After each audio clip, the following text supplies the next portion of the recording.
कंकड़बाग, पटना की। इसी इलाके का रहने वाला एक लड़का था विनय। विनय ने 10वीं कक्षा पूरी करने के बाद पटना के एक प्रसिद्ध विज्ञान कॉलेज आदित्य विज्ञान कॉलेज पटना में 11वीं और 12वीं की पढ़ाई के लिए दाखिला लिया। वहां उसने कुछ नए दोस्त बनाए और उन्हीं दोस्तों में से एक दोस्त को कॉलेज की लाइब्रेरी में घंटों पढ़ने की आदत थी। एक शाम वही दोस्त लाइब्रेरी में किताब पर नजर डाल बैठा। किताब थी अलौकिक विज्ञान यानी गूढ़ विज्ञान पर। वो किताब पढ़ने लगा और कुछ पन्ने पलटने के बाद जब वापस हॉस्टल लौटा तो उसे अजीब सी बेचैनी महसूस होने लगी। वो अपने दोस्तों को समझाने लगा कि वो आत्माओं से बात कर सकता है और उनके अतीत, वर्तमान और भविष्य के बारे में सब कुछ जान सकता है। लेकिन इसी प्रक्रिया में वे लोग एक ऐसी भयानक घटना देखने वाले थे जो आपकी रूह तक हिला देगी। ये घटना साल 2008 की है। जब विनय ने 10वीं की परीक्षा पास की तब उसने पटना के इस पुराने और मशहूर विज्ञान कॉलेज में प्रवेश लिया। वही कॉलेज जहां कई प्रतिष्ठित वैज्ञानिकों और विद्वानों ने भी पढ़ाई की थी। विनय ने कॉलेज के हॉस्टल में कमरा लिया। हॉस्टल बहुत पुराना था, लगभग 193 छात्रों वाला। हॉस्टल के 2 ब्लॉक थे, एक में 11वीं के छात्र रहते थे, दूसरे में 12वीं के। हर ब्लॉक में एक वार्डन था जो रात में आकर बच्चों की पढ़ाई की जांच करता था। उस समय मोबाइल फोन रखना मना था, फिर भी छात्र चोरी छुपे अपने साथ रखते थे। लगभग सभी ने छत के गेट की डुप्लीकेट चाबी बनवा रखी थी ताकि रात में छत पे जाके गर्लफ्रेंड से बात या सिगरेट पी सकें। यहाँ 2-3 महीने रहने के बाद विनय के बहुत से दोस्त बन गए। उन दोस्तों में प्रमुख थे राज, ओमकार, विक्की, विनय रहाणे, रोहन, दीपक, मनीष और कुछ अन्य। कुल मिला के वे 8 दोस्तों का एक समूह बन गए थे। इनमें से राज, जो बाद में घटना का केंद्र बना, पढ़ाई में कम नहीं पर दिल में बहुत कुछ छुपा रखता था। जिज्ञासु, साहसी और किताबों का शौकीन। राज को किताबें पढ़ने का बहुत शौक था, इसलिए वो कॉलेज की पंडित विश्वनाथ लाइब्रेरी में जाके पढ़ाई करता था। एक शाम जब वो वहां पहुंचा, उसे एक किताब मिली अलौकिक विज्ञान की। उस किताब में आत्माओं से संपर्क करने के अनेक तरीके लिखे थे। कैसे आत्मा को बुलाया जा सकता है और वो कैसे आपके सवालों के जवाब देती है। किताब पढ़ने के बाद जब राज हॉस्टल लौटा तो वो बहुत उत्साहित था। वो अपने दोस्तों से बोला, भाई मैं आत्मा से बात कर सकता हूं, तुम जो भी पूछोगे मैं उस आत्मा से पूछ के बता दूंगा। लेकिन राज और उसके दोस्तों को यह नहीं पता था कि यह खेल कितना खतरनाक हो सकता है। ये उस अंधकारमयी गहराई में जाने जैसा था जहां से लौटना हमेशा सुरक्षित नहीं होता। एक शाम राज ने खाना खाते समय कहा, आज रात ठीक 12 बजे ऑडिटोरियम में पहुंच जाना। राज ने ऑडिटोरियम की चाबी चपरासी से लेकर उसकी नकल बना ली थी। सभी दोस्त बहुत उत्साहित थे। रात 12 बजे सब ऑडिटोरियम पहुंचे। वो सोच रहे थे कि मजे करेंगे, कुछ खट्टी जैसा, ओडिया में मौज मस्ती। लेकिन जैसे ही वे अंदर पहुंचे उन्हें देखा कि राज ने बीच में पूरा सेटअप तैयार कर रखा था। उसने 5 रंगों से बना एक पंचकोणीय आकृति बनाई थी। उस पंचकोण के 5 कोनों पर 5 चीजें रखी थीं। एक कटोरे में जलती मोमबत्ती, एक सिक्का, एक स्ट्राइकर यानी धातु की पत्ती, एक सफेद कपड़ा और एक ग्लास। फिर राज ने उस पंचकोण के चारों ओर सफेद पाउडर यानी आटा या चूना से गोल घेरा बनाया और कहा, सबको इसी घेरे के भीतर बैठना है, चाहे कुछ भी हो जाए। दोस्त हंसने लगे।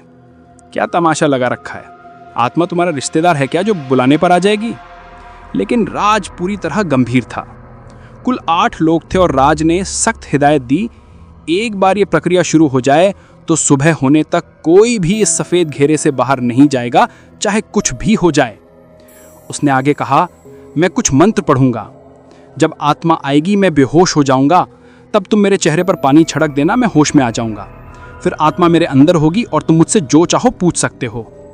फिर राज ने यह भी बताया, लेकिन एक बात याद रखना, आत्मा को 3 बजे से पहले विदा करना जरूरी है।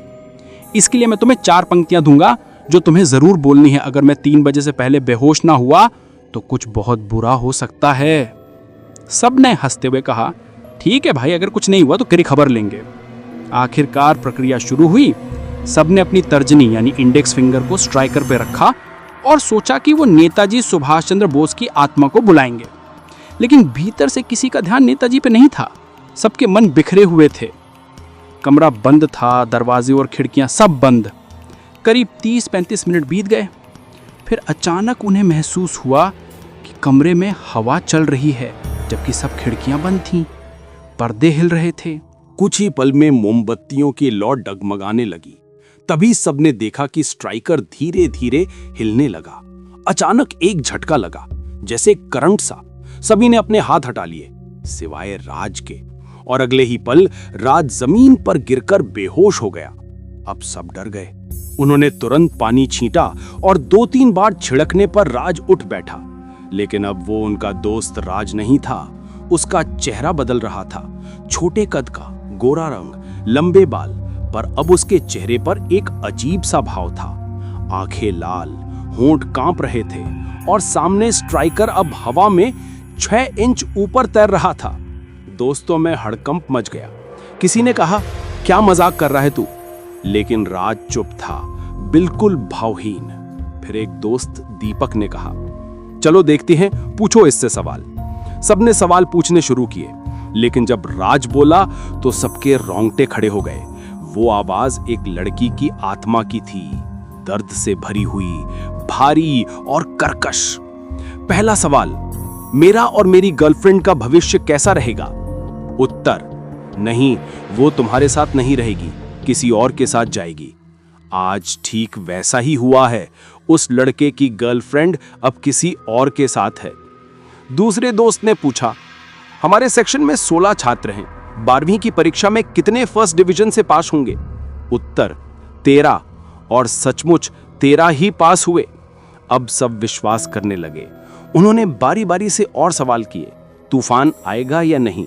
बाढ़ आएगी या नहीं? नेताजी की मृत्यु कैसे हुई? आत्मा ने कहा, स्वाभाविक मृत्यु। सब भूल गए कि आत्मा को 3 बजे से पहले विदा करना था। करीब 2:53 पर किसी को याद आया। वे सब मिलकर वो 4 पंक्तियां पढ़ने लगे। हे पवित्र आत्मा, हम तुम्हारे आह्वान पर आने के लिए आभारी हैं। ये तुम्हारा संसार नहीं है, कृपया अपने लोक में लौट जाओ। जब भी हमें तुम्हारी आवश्यकता होगी, हम तुम्हें फिर से बुलाएंगे। लेकिन आत्मा ने वापस जाने से इनकार कर दिया। करीब 4 बजे ब्रह्म मुहूर्त में आत्मिक शक्ति कमजोर पड़ने लगी। तभी राज फिर बेहोश हो गया। सबने राहत की सांस ली और सारा सामान समेटकर हॉस्टल लौट गए। सुबह 5:30 बजे घंटी बजी, लेकिन राज गायब था। जब सब प्रार्थना के लिए पहुंचे तो देखा राज नहीं है।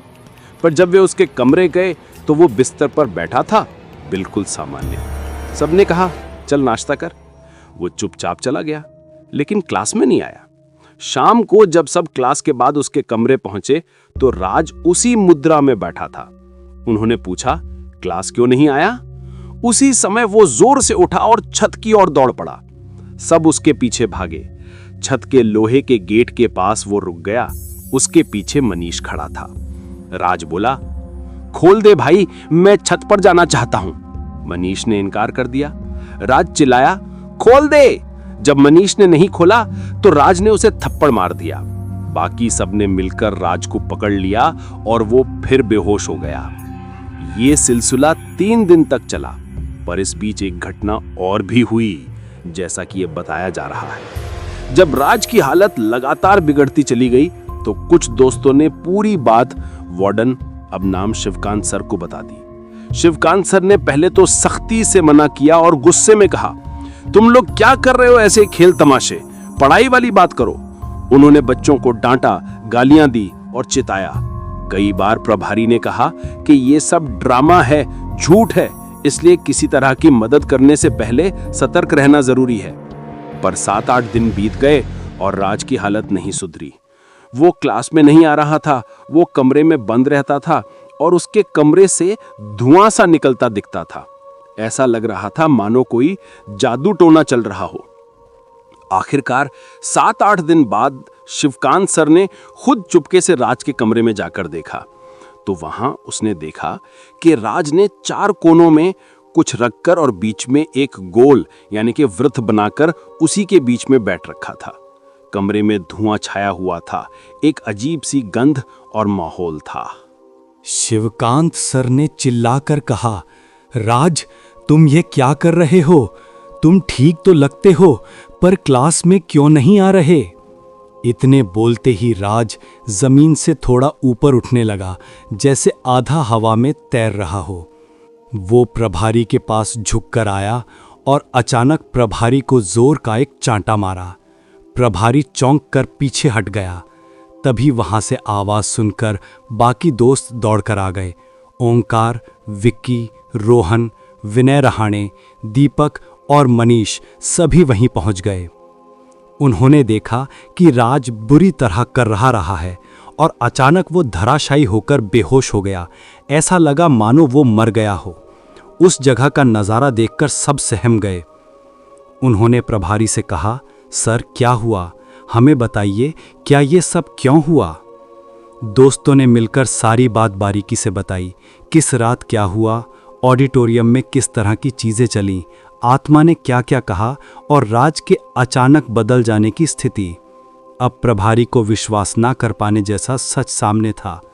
वो चौंक गया और समझ गया कि ये सिर्फ मजाक नहीं। उसने तुरंत राज के माता पिता को बुलाया। माता पिता आकर बेहद परेशान हुए और वार्डन ने उन सब से एक हस्ताक्षर करा लिया, एक लिखित जब्ती कि यदि राज को कुछ हो गया तो इसके लिए दोस्तों की जिम्मेदारी नहीं होगी और वे समझौते के अनुसार कदम उठाएंगे।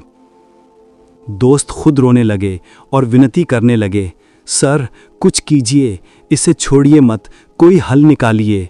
तभी वार्डन ने कहा कि अब और बेहतर उपाय चाहिए और उन्होंने एक साधु तांत्रिक नाम त्रिलोचन बाबा बुलवाने का निर्णय लिया। सूर्यास्त के बाद वही साधु संत बुलाए गए। उन्होंने भी एक लंबी सूची दी। नींबू, सूखी मिर्च, हवन सामग्री, लकड़ी, पीतल का लोटा, इमली की डंडी, मिट्टी का चूल्हा वगैरह वही सामान जो आपने पहले सुना था। त्रिलोचन बाबा ने कहा, शाम के बाद उसे किसी तरह प्रार्थना कक्ष में लाओ। वही शब्द दोहराना जिनसे आत्मा आई। जब आत्मा पूरी तरह राज पर हावी हो तब उसे बोरे से ढक दो और आवश्यक अनुष्ठान करो। दोस्तों ने भय और मजबूरी में वो सब कुछ किया जो कहा गया। उन्होंने राज को जबरदस्ती उठाकर प्रार्थना कक्ष में ले आए। साधु संत ने वही क्रिया दोहराई जिनसे आत्मा आई थी। थोड़ी देर बाद आत्मा राज पर फिर हावी हो गई। त्रिलोचन बाबा ने राज के शरीर पर सूखी मिर्च रगड़ी और देखकर अजीब लगा कि वो मिर्च जलकर राख हो रही थी, पर किसी को कोई गंध या खांसी नहीं हुई। उन्होंने मंत्र पढ़े और कई उपाय किए, नींबू मिर्च, हवन और शक्तिशाली मंत्र। फिर त्रिलोचन बाबा ने पूछा, तू कौन है, नाम बता। राज के अंदर से उसी लड़की की आवाज़ आई, कराहती हुई। लड़की ने कहा, मैं यहाँ थी, मुझे बुलाया गया था। मैं 15-16 साल पहले इसी कॉलेज की लड़कियों के हॉस्टल में रहती थी। परीक्षा में बहुत कम अंक आए थे और माता पिता के डर से मैंने आत्महत्या कर ली थी। तब से यहीं भटक रही हूँ। अब मुझे शरीर मिला है, मैं नहीं जाऊंगी। त्रिलोचन बाबा ने कठोरता से काम लिया। इमली की डंडी से प्रहार, मंत्रोच्चारण और नींबू मिर्च से आत्मा को बांधना ताकि वो नियंत्रित हो सके। आत्मा थोड़ी देर में शांत हुई और कहा कि वो कुछ तकलीफ़ों से भटक रही थी और अब वो जाने को राज़ी है यदि उसे बंद किया जाए। फिर त्रिलोचन बाबा ने कहा, इसे जाने दो, पर पहले एक काम कराओ। उस पीतल के लोटे को जिसमें पानी है वो दांतों से पकड़कर पूरे ब्लॉक का चक्कर लगाओ। आत्मा ने वैसा ही किया। उसने पानी भरे पीतल के लोटे को दांतों से पकड़ा और पूरे ब्लॉक के कॉरिडोर में दौड़ लगाई। जब वो ब्लॉक के दूसरे छोर पर पहुंची तो वो गिर पड़ी और बेहोश हो गई। त्रिलोचन बाबा ने अपनी विद्या से आत्मा को मिट्टी के घड़े में कैद किया। उस घड़े पर लाल कपड़ा बांधा और चपरासी गुलाब चंद को आदेश दिया कि वो घड़ा गंगा किनारे के जंगल वाले हिस्से में ले जाकर दफना दे जहां कोई पहुंच न सके। गुलाब चंद ने वही किया। घड़ा लेकर गंगा तट के किनारे जंगल के पास जाकर उसे गहराई में दफना दिया। इस कहानी को सेव करके रखो।